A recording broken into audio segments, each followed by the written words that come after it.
Hi everyone! Today we have a brand new house and lot that is for sale na nakikita nyo dito sa likod ko. And papasukin natin yan later on, but this one is perfect to someone who has a growing families because this house and lot has a 4 bedrooms, 1 senior room, and 2 carport. It's a brand new house and lot, guys. Kaya naman, kung kayo naghahanap ng move-in ready na property dito sa Metro Santa Rosa, 10 minutes away from New Valley, nasa loob ng isang exclusive na village, then this video is for you.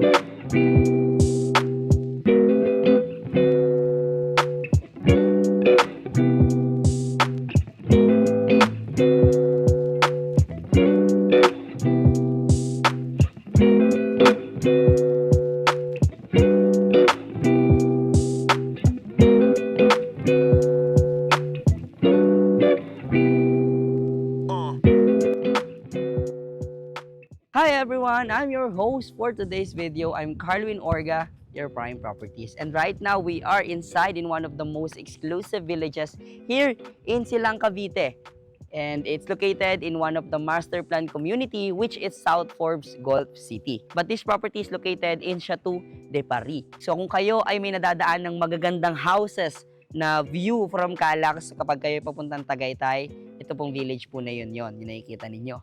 And nandito tayo ngayon sa loob because we have a brand new house and lot na available. Nakikita nyo sa likod ko. And this property has a lot area of 230 square meter for the lot area and total of 260 for the floor area. This is perfect if you are someone looking for family home or retirement home na perfect sa mga may kasamang kids sa bahay because this house has a total of 4 bedrooms and meron tayong senior room sa baba na convertible. Pwede nyo gawing work from home. Later, papakita ko sa inyo. So, it has a 2 carport there. And kung naghahanap ka ng bahay or may mga clients ako dyan na naghahanap, gusto nila gated pa rin yung house, dito po ay allowed at gated na yung bahay. No? So, may enjoy nyo talaga dito. And kung kayo ay plantito at plantita, I want to excite you guys kasi makikita nyo dito sa house is puro open spaces na pwede nyong paglaruan. So yan, as you enter, bubungad sa inyo itong porch mo dito sa bahay. So may ilaw yan pag gabi, maganda. And dito yung main door natin, pero bago tayo pumasok, no, libutin muna natin yung paligid ng bahay. Kasi medyo malaki din yung lote nito. Total of 230 square meter. And sabi ko nga, kung ikaw ay plantito at plantita, guys, look. They have a plenty of space dito para pa mag-design or mag-layout ng front garden mo dito sa bahay. Lalo na ito yung bubungad sa iyo pagpasok mo araw-araw pag uwi ka ng work or kapag ka ikaw ay may visitors. So hindi ko lang kung pwede ko itong apakan pero tingin ko mas maganda maglagay na lang ng steps, no? Para at least safe yung mga ano mo dyan, mga halaman. Pero sa ngayon kasi inopen siya, which is I like the idea kasi freely makapag-design yung bagong owner nitong bahay or kayo mismo na nanonood, no? Makakapag-design. So you have your 2 carport, very very spacious. Sobrang luwag nito, guys. And may access ka papunta dito sa ating service area. At the same time, pwede mong maging room itong area na to for drivers or maids room, no? Ito siya, guys. Ayan. And papunta naman dito, later pakita ko sa inyo, diyan naman yung access papunta sa ating service area, which later on puntahan natin using the kitchen door. Meron tayo dong access. So dito naman, bago tayo pumasok sa main door, kabilang side naman ng property, another space pa rin o may pocket garden ka pa rin dito na pa L-shape papunta sa inyong lanai area. So ito yung ating lanai area. Dito ka pwede mag-set up ng tables and chairs. Pwede ka mag-stay dito tuwing umaga or tuwing hapon. And dire-diretso lang yan doon, guys, sa likod, papuntang service area pa rin, na later din, papakita ko rin naman sa inyo pag pumasok tayo sa loob. So, punta naman tayo ngayon sa ating main door. And ayan, guys, as you enter dito sa ating brand new house and lot na available sa ating listing, you will be welcomed by your grand entrance or main door. Pagpasok ninyo, it's an open layout.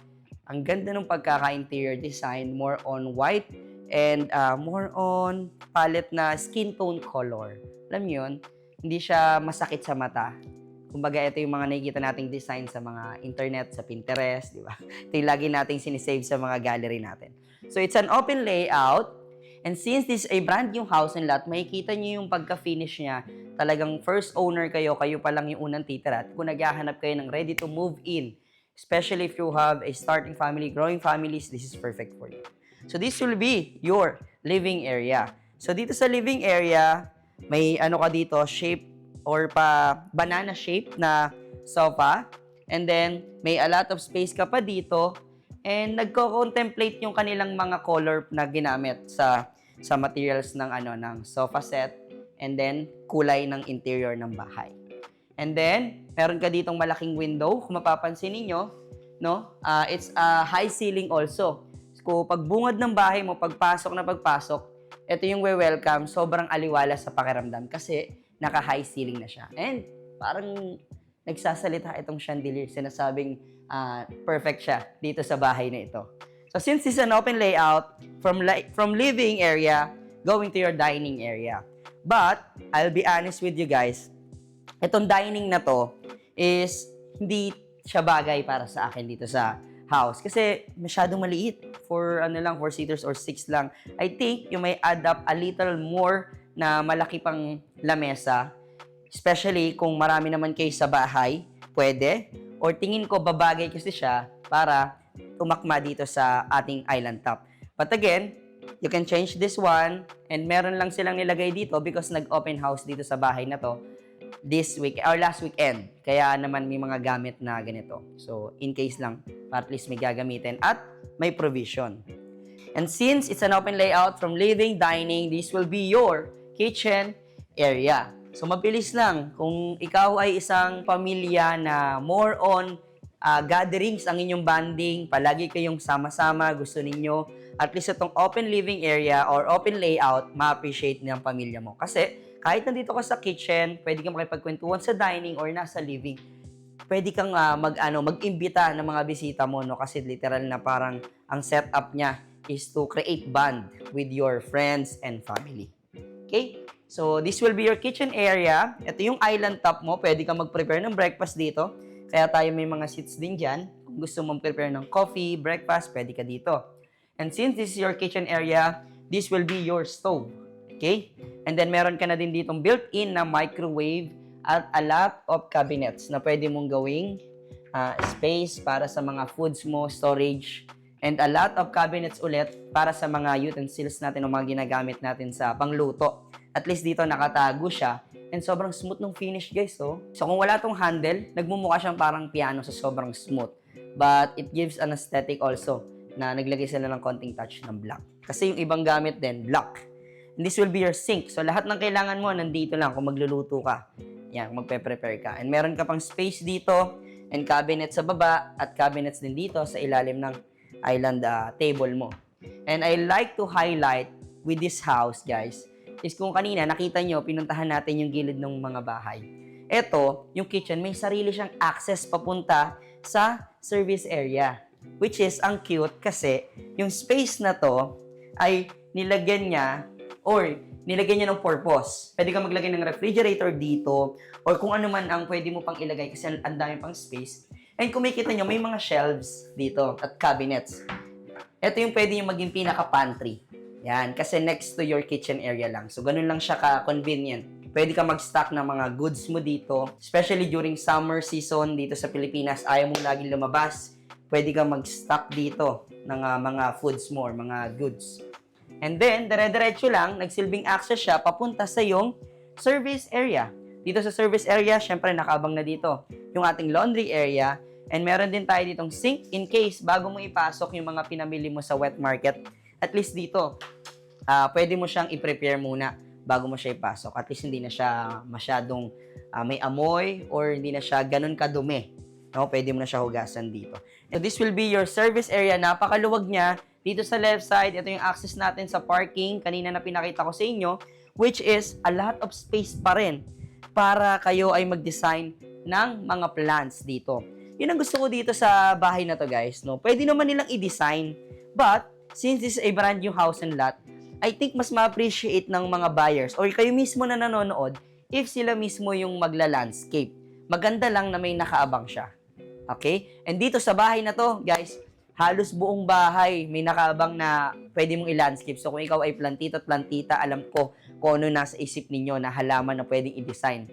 For sure, mention nyo dito. And, guys, little bit little details lang na na-appreciate ko. Hindi nila sinagad yung semento. Naglagay pa sila ng dito, ng konting touch of nature. Tingnan nyo, pwede nyo pa siyang i-landscape.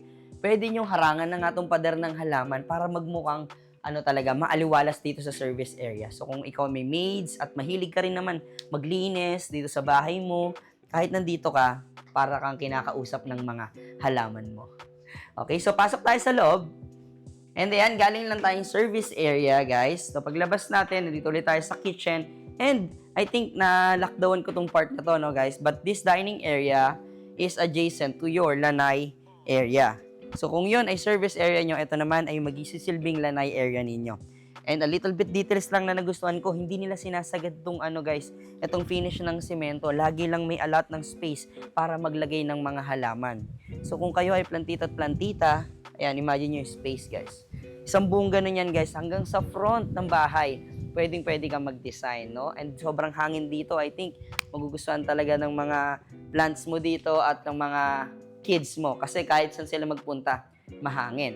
And this will be your dining area again. And dito naman sa part ng house na to, meron ka ditong area kung saan pwede mo ilagay yung mga memories ng family mo na na mahalaga sa buhay, no? Pwede ka mag-stock din ng art piece mo or collections or awards, no? Kung ikaw ay isang athlete, pwede mong style dito or i-design yung mga mo na yan, achievements, no? And since this house ng lahat has a total of 4 bedrooms, isa dito is for senior room, which itong room na ito.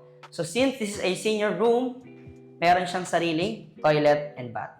Okay? So, it's a decent size actually. Perfect rin. May nakita kong ganito na ang ginawa niya sa ganitong size ng kwarto sa baba, since wala rin naman siyang senior pa, tas may kids siya, ginawa niyang play area. And kung ikaw naman ay wala ding senior, wala pa rin kids naman, or medyo malaki na yung anak mo, hindi na kailangan ng ganitong space, pwede mo ito maging work from home setup na area. Kung saan pwede kang mag-work. Kung kagaya ko, nag-i-edit ako, pwede ako dito mag-setup. And good thing, meron pa siyang sariling toilet and bath na kasama. Okay? So, bago tayo makyat sa taas, no? Pakita ko muna sa inyo itong sa ilalim ng staircase. Meron tayo ditong powder room para sa ating mga visitors or guests dito sa bahay. So, toilet and then may lavatory naman siya. So, pwede siya mag-prepare dito. And to maximize the space, which is, I know it's very common. Panood nyo sa house tour natin na ibang bahay. Ginawa nilang storage area. Itong staircase nila dito. So, ngayon naman, akit tayo. Pakita ko naman ninyo yung 3 bedrooms natin na available sa taas. Perfect sa mga kids ninyo. So, ayan, pag akit mo dito sa staircase mo, meron ka ditong huge window na pwede mo rin buksan for air ventilation. And meron din curtains kung sakaling gusto mo ng for privacy. But since it's morning, maganda na nakabukas, no? Welcome na welcome yung natural light dito sa loob ng bahay. And ito naman, yung magiging staircase landing pad mo or landing area mo, kung saan pwede ka pa maglagay ng sala set mo or pwede ka pang magkaroon ng common area, family area, kung saan pwede mag-band kayo ng kids mo dito sa second floor. And bago tayo pumunta sa mga rooms, guys, I want you to appreciate this part of house, guys.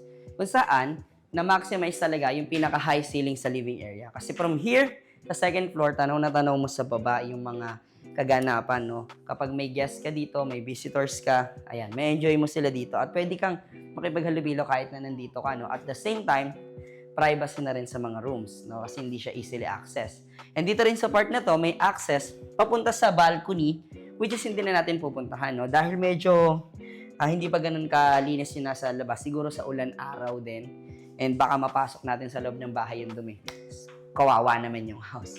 So yun, meron kang balcony doon na nasa front ng bahay. Pwede mong magamit or ng mga visitors pag may guest ka dito sa second floor. And again, we have a total of 3 bedrooms. Puntahan natin yung isa. And this is the first or second bedroom dito sa house na ito, guys. A lot of windows for air ventilation. And ngayon, guys, take note, wala po tayong air condition na nakabukas. So, natural light po, natural air po lahat to. Even ngayon ay 12 noon, katanghalian dito sa Pilipinas, dito sa bandang Metro Santa Rosa area. Kita nyo naman, sobrang hangin pa rin. Buksan lang yung mga bintana. All goods na tayo mag-house tour. So dito, lahat ng rooms ay may sariling toilet and bath. So dito, ito yung kanyang sariling toilet and bath. It has a shower area with partition, toilet, and of course, the lavatory. And again, ang ganda kasi yung ventilation niya, ang dami, pwede mong buksan. Tapos may nakabang na rin siya air-conditioned na space. Tapos ito yung pwede mo maging television rack or pwede rin naman ito. Depende sa inyo. And bago tayo umalis dito sa kwarto na to, guys, nakatago lang, meron tayo ditong cabinets para sa mga gagamit ng room na ito. So maximize yung room. Punta naman tayo ngayon sa ating second bedroom. So dito, may hallway ka na medyo malawak pa bago maging second bedroom. And then saka ka pala makakarating sa loob. This one is almost mirrored doon sa isa. So dito rin, may cabinets siya. Tingin ko mas maluwag to ng konti. Pero yung design almost mirrored lang, no? And then this will be your toilet area. Ayan. Pagpasok mo, dito sa room na to, again, may toilet na rin siya. And ito naman yung pinaka magiging bed area mo. Pwedeng ito yung television, pwede rin dito. Depende sa inyo. Kinaganda naman sa mga bahay na pinifeature ko ngayon, lalo na't brand new, hindi siya yung mahirap i-layout. Mapifeel mo pa rin na ikaw yung nagde-design ng bahay. Kahit na siya ay binili mo sa previous owner. Kasi mapifeel mo talaga, even yung design ng kama, di ba? Kung saan nakaharap, pwedeng ikaw yung masunod. Or yung kids mo ang mag-design itong kwarto. And since we are talking about rooms, this will be the master bedroom. So dito, pagpasok mo guys, since it's a master bedroom, sobrang luwag ng space. Siyempre, dito ang ating kama, of course. And dito naman yung television sa harap. Sobrang luwag ng space niya. Tapos may air ventilation dito. Kung sakali gusto mong buksan, pwede. And this area, since it's a master bedroom, it has their own toilet and bath na kasama. And itong mysterious na pader na to guys, may kita nyo later pagpasok natin, tagusan po yan from toilet and bath to your walk-in closet. So dito tayo pasok sa unang pinto. This will be your walk-in closet. And then dire-diretso lang, meron ka ditong cabinets and then vanity area para kay wife, no, in case, para kung gusto niya mag-set up dito ng mga makeups, dito si ma'am, dito si sir. Tapos, may access ka dito, dire-diretso papunta dito sa ating toilet and bath. So, you have your his and her sink. So, kung pwede kayo mag-prepare sa umaga o bago matulog, at least meron na kayong bukod, cabinets, toilet, and of course, the shower area. Napakaganda. And sabi ko nga guys, di ba? So, may access siya. Pwede na tayo dito lumabas sa pinto na ito. Okay? And balik lang tayo dito ng konti sa may common area. And that's it for our house tour. I hope na-enjoy nyo yung ating very quick house tour. Ngayon naman, pag-usapan natin yung other details of this property. Tara! And that's it for today's video, guys. I hope na-enjoy nyo yung ating very quick video o very quick house tour dito sa napakagandang house and lot na nasa likod ko. Again, it's brand new. So, kayo pa lang yung literal na unang titira dito sa bahay. And this property has a lot area of 230 square meter. For the floor area naman, meron tayong total of 260 square meters. Again, it has a 4 bedrooms, 1 senior room sa baba para sa ating mga elderly. It has a 2 carport, covered din yan. And napakaraming rooms, no? Perfect na perfect sa ating growing families. Or if you want to start your family or you want a lifestyle dito sa part ng Metro Santa Rosa, just 10 minutes away from New Valley. And very accessible through Calax and Mamplasan if you're going to Manila or some part of Batangas. Then this property might be for you. And a quick reminder lang no, before we end this video, if you can see the sala set doon sa living area, yung dining and yung sa may television area, yun po ay hindi kasama sa property. Itong weekend lang po kasi nag-open house dito sa bahay na to. So nag-invite kami ng mga visitors, prospect clients. And yes, may mga win-workout na rin kaming mga clients and mga prospect. But until it's not reserved yet, it's still available in the market. And this one is available on the market. We are selling this one for 29 million pesos only. If you're interested, please don't hesitate to message or call us on the numbers flashing on the screen. It is 639-6960-20739. Again, it is 639-6960-20739. It has a Viber, WhatsApp, and iMessage para sa ating mga kababayan abroad. And that's all for today's video. Thank you guys for watching. Thank you for still supporting our YouTube channel, and see you on my next one.